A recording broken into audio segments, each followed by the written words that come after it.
It is Thursday, July 1st here in Draft Shark Studios in Rochester, New York. Welcome to the podcast. I'm your host, Matt Schauf. With me, as always, is Jared Smola. And joining us today is a special guest to continue our beat writer series, give us some insight on the Las Vegas Raiders. He is the Raiders beat writer for The Athletic. He is Tashan Reed. Tashan, thanks very much for joining us today. Thanks for having me, man. Thanks for thinking of me. Absolutely. We're going to be thinking of you a lot more with training camp getting going now. So start us off here. What will be the biggest offensive scheme change do you expect from the Josh McDaniels regime coming off of the John Gruden version that we got last year?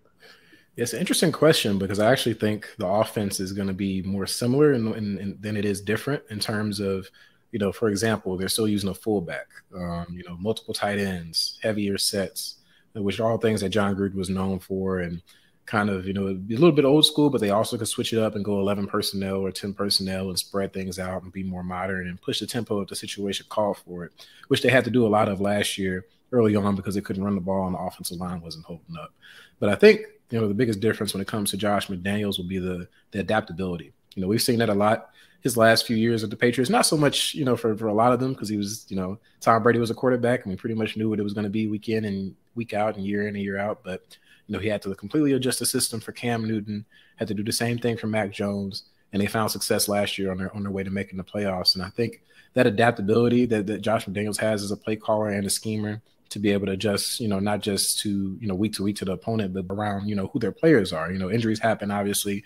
They have a big new face on the offense this year in Davante Adams, and figuring out how he fits into the piece with Darren Waller and Hunter Renfrow in the passing game and getting their running game going and kind of working around some of the weaknesses that they still have on the offensive line. And so I think Josh McDaniels is known for being a little bit more modern than John Gruden was. He frustrated fans at times with some of his fourth down decision-making and lack of aggressiveness at times. And so I think McDaniels pushes things a little bit more in that area. And then in general, he's just able to adjust a little bit more on the fly and not as strict in terms of, he has his things that he wants to do like any other play caller, but I don't think he as by the book, this is what I'm doing, this is going to be my system. I think he's more willing to adjust as needed. Definitely downgrade in facial expressions though, from Gruden to McDaniel. Yeah. It's not as colorful. I don't think it's going to be as colorful on the sidelines anymore, but I think they'll be all right with that if they win some games. How about like run pass split for this offense? What do you think the identity is going to be? Do you think they're going to, be leaning on the passing game more than they did last year after acquiring Davante Adams? I think they would like to be a balanced offense. I just don't know if they're going to be able to be. Again, that offensive line last year was a major issue. They couldn't run the ball. They were one of the worst rushing teams in the league. They passed the ball pretty well early on, but then as the season went on and teams realized they couldn't run, and they had obviously the incident with Henry Ruggs and the receiver core wasn't the same, that tapered off as well. And so I think, especially with Josh McDaniels and his history, using various different types of runs, all the running backs that they had, they drafted Zamir White in the 4th round this year, in addition to Kenyon Drake and Josh Jacobs and Brandon Bolden that they brought over. And again, what I said about having fullbacks and tight ends on the roster and using those heavier sets, I just don't think they're going to be able to run that well because of the offensive line. They didn't really make any major additions this offseason. They drafted Dylan Parham, a rookie interior offensive lineman in the 3rd round, but he's trying to compete for a starting job right now. But I don't know how much of a lift a rookie would give you, even if he does win out a job. And so they're really going to be depending a lot on development for young guys like Andre James, Alex Leatherwood, John Simpson, if he ends up winning a starting job, to push that offensive line forward. And obviously the coaching of their new offensive line coach, Carmen Brasillo. And so they're banking on a lot of internal development, and based off of what the unit looked like last year, I'm not as optimistic about the group. And so if I end up being right and the offensive line isn't that good, I think they're going to struggle to run a little bit. And then they're probably going to have to lean more into the passing game, which, it's probably, obviously their passing game is more lethal anyway because of the weapons that they have. But you don't want to get too predictable. But I think they might fall into that trap a little bit just off of it being ineffective. You don't want to just keep running your head against the wall if the run game isn't working. Yeah, so sticking with that backfield, I think that's probably the biggest question in fantasy football. You had Josh Jacobs averaged about 15 carries and 4.5 targets when he was healthy last season. But as you mentioned, they, Kenyon Drake is back. They draft Zamir White. They signed Brandon Bolden. They signed Amir Abdullah as well. And, McDaniels with New England, long history of committee backfields. Do you think Jacobs will get similar volume this season, or do you think it's going to be, more of a mix and match committee backfield type of situation? I think it's going to be more running back by committee. I think he's still clearly the lead back and their best running back. He's going to be the starter. I don't think there's any sort of competition in terms of him losing that role. But just by, as you said, with the history with the Patriots And then also, the resources that they put into the position. I mean, Kenyon Drake, they restructured his deal, but he has a pretty high cap hit this year. And so they're going to use him. He's more of a pass catching, kind of outside running back, so he'll be in different situations than Josh Jacobs. Whereas Zamir White is kind of more of a similar runner. He's more so, he's not the fastest guy in the world, but he has some nice juice and a powerful runner, run over some guys and then accelerate and ideally create some bigger plays downfield. But I just think in Brandon Bolden, even though he's more of a third down running back, but these are all ways that the snaps have to be divvied up. So just by using that logic, and then what I said earlier about, the running game, I don't think it's going to be that effective because of the issues that they may have with the offensive line. And Josh Jacobs has just never been that much of a receiving back, and they have better options, namely Kenyon Drake, who they could use in a receiving role, who would probably give them better production. And so I think his touches will probably go down this year. That may be good for him, though. I think he may be more effective with fewer touches because he's been beat up a lot. He's a guy, he doesn't miss a ton of games, but every week he's on the injury report with something. It's never a huge major injury, but it's always something nagging at him. And so maybe having that lesser workload, a little bit better blocking up front, obviously, he may be a more efficient player this year, but maybe not, have the same volume in terms of carries and production. And that questionable tag always makes it major for us fantasy owners. We're waiting until Sunday morning, wondering if he's going to play, and then he's usually out there, but it leaves us guessing right up until game time.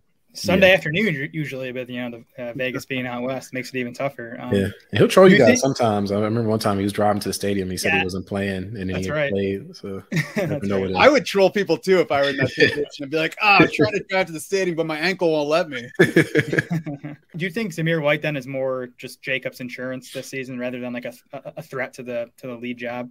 Yeah, I mean, it depends. Like I said, because like you said, if Jacob gets hurt, obviously you can see a bigger role. But I don't know if Jacobs is healthy and Drake is healthy. It's just kind of, I don't think they want to rush things out there with Zamir White. He's a guy that in his past, he's had injury history as well. And so even though he wouldn't, have the biggest role in the world, do you really want to risk it when, Josh Jacobs and Kenyon Drake, their contracts come off the book next year? You can just wait till next year and then, put Zamir White in more of a feature role. So I think he'll be more of a complimentary back this year, especially for fantasy purposes. I don't think he's going to be somebody that you want to go to unless, one of those other backs go down. Perfect. Yeah, I like that because I've been thinking White would be more insurance and more complement than actual threat to Jacobs' job this year. So thank you for confirming that for me. I could be wrong, but I think hey, we could all be wrong. That's the whole point of this fantasy stuff. Yeah. We're all guessing. Right. Moving to the passing game, Davante Adams, obviously the big acquisition for the Raiders, Darren Waller and Hunter Renfrow back. How do you see that, the target distribution working there? Like, is Adams going to be the clear top dog like he was in Green Bay, or do you think it's going to be more of an even split between Adams, Waller, and Renfrow? I think Adams will for sure still be the top guy. In my opinion anyway, he's the best receiver in the league, and he's Derek Carr's best friend, which is a good thing when you're somebody that wants targets. But obviously they played in college together, and then since then, up until the pandemic, they worked out in off seasons together because they both lived nearby each other in California. So they still kind of kept up that rapport. Obviously not to the same level, but it wasn't like they haven't thrown to each other in 10 years before this year. And obviously they went through OTAs and working now in training camp. Davante Adams has been a full participant. Obviously Derek Carr has been as well. And so, I don't think he's going to put up the same insane numbers that he had with the Packers just because out of necessity they don't have to. I don't think Davante Adams really ever with the Packers played with a number 2 and number 3 as good as Darren Waller and Hunter Renfrow. And so I think they'll be throwing the ball a lot. And so he'll probably still be up there in terms of his targets and catches and overall production. I do think, they're going to divvy up a little bit more. You don't have to throw to him, maybe 20 times a game. But I do think he's clearly their top option. He's their best receiving threat. No disrespect to a guy like Darren Waller, who, obviously last year he was banged up with injuries, only played in 11 games. But before that, he was top 2, top 3 among tight ends in terms of receiving production. So he could have a monster year as well. But I think Davante Adams is going to be the guy. Josh McDaniels has gotten some big seasons out of slot receivers in New England. How do you think Renfrow fits in this offense? Is he going to be on the field in 2 wide receiver sets? I think that's the big question fantasy owners want to know because that really impacts a guy's production. Yeah, I actually did a story on this early in the offseason, talked to Wes Welker a little bit about it. And, with Josh McDaniels, he uses a lot of those combination routes and option routes where it kind of looks like the receiver is freestyling because they've had so many reps within the system and with the quarterback. They kind of have a feel for what they're going to do, which is what we saw with Brady and Wes Welker. And, even though he's not a slot receiver, what we see with Patrick Mahomes and Travis Kelce at times in games. And so Derek Carr and Hunter Renfrow already have that kind of chemistry together, and so it's more so just fine-tuning it for Josh McDaniels' system. And so, Hunter Renfrow's production is probably going to go down because, again, last year, Waller was beat up. They lost Henry Ruggs. And so Hunter Renfrow became their number one option, down the stretch, as they made that playoff push until Waller came back. And so I think his numbers are going to dip a little bit, but I do think he's going to be on the field pretty much in all situations. He's thought of as a slot guy, but he's not exclusively a slot guy. He did line up pretty often outside last year, more so when they got down in the red zone situations, which for fantasy, a guy trying to score touchdowns, if he's out there, that's important for you. And I think, like I said, I think they're going to use a lot of 12 personnel, multiple tight end sets. But a lot of times, they'll move Darren Waller out as an outside receiver, and Renfrow can stay in the slot. Or even if they keep Waller as a traditional tight end, like I said, Renfrow maybe split out wide. And so I think he's a more versatile receiver than, let's say, maybe a Cole Beasley or somebody of that type. And so I don't think he's going to be a guy that's going to be coming off the field because they don't think he can be out there in terms of playing outside. I can't let these end without asking a defensive question. So I'm going to throw a defensive question your way here. And I want to know, for IDP purposes, those who play with defensive players, how do you expect the linebackers to sort out? I think we were all surprised that Denzel Perriman became a 3-down guy for the Raiders last year. Divine Diablo showed up late in the season. Then they signed Jayon Brown to a 1-year deal. So how do you expect this core to sort out who's going to be on the field the most for 3 downs, however you see it?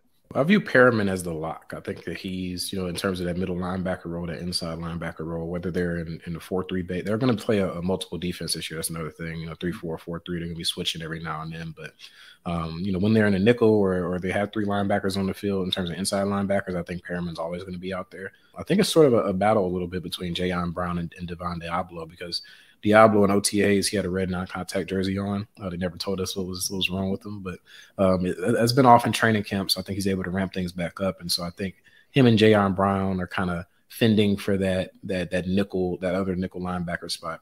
Divine Diablo, he's a converted safety, so his coverage skills are pretty strong. And while Jayon Brown is a pretty good run stopper, he's also pretty solid in coverage as well. And so I think he's probably better as a run stopper at this point in his career. And so it'll be interesting to see if Divine Diablo, one, can stay healthy because he has had some injury issues in the past, and then can he take a step forward in that run stopping role to justify getting snaps over the veteran and Jayon Brown?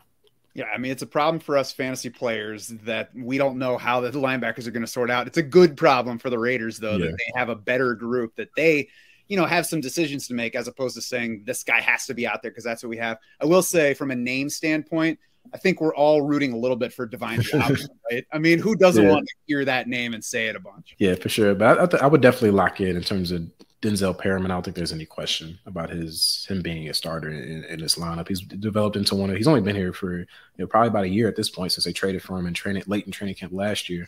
But he's really developed into one of the leaders of the team overall, not just the defense.